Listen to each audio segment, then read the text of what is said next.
السلام عليكم، ازيكم عاملين ايه؟ يا رب تكونوا بخير. النهارده درجة الحرارة عالية جدا والجو حر جدا جدا.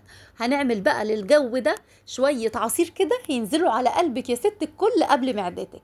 واثقة ان هو هيعجبكم، طعم ومنعش ومفيد. يلا بقى من غير كلام كتير نشوف العظمة دي اتعملت ازاي. يلا بقى عشان احنا ايه مستعجلين. معانا هنا بقى شفشق الخلاط بتاعنا الشقيان التعبان معانا. هنضيف فيه نص كوبايه من السكر او حسب التحليه اللي حضرتك تحبيها، ونص كوبايه من الحليب. هنا بقى الحليب ده اللي بيدي حضرتك الفوم واللون الجميل والطعم كمان.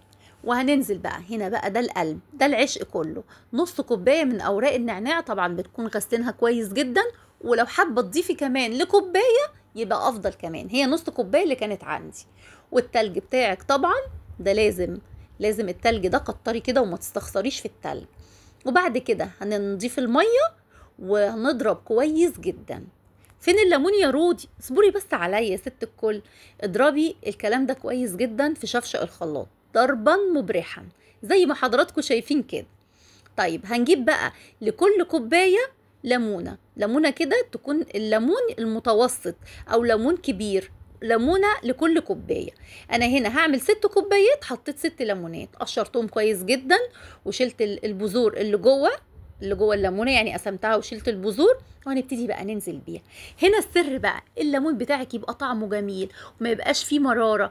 بصي، تكه وافصلي، يعني ضربه بسيطه وافصلي، بس ضربتين كده بساط جدا وخلاص كده. هنبتدي بقى نصفي العصير بتاعنا.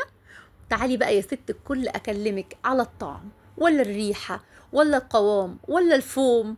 مش عايزه اقولك ايه، انا عايزه اقولك قومي حالا جربيه ولولادك وقدميه، والحاج صاحب البيت وابهريه. احلى عصير ممكن تشربيه. ايه رايك؟ والله انفع كده اعمل ايه، اعمل اشعار. ولايك وشير لو عجبكم الفيديو. حلوين، استودعكم الله الذي لا تضيع ودائعه.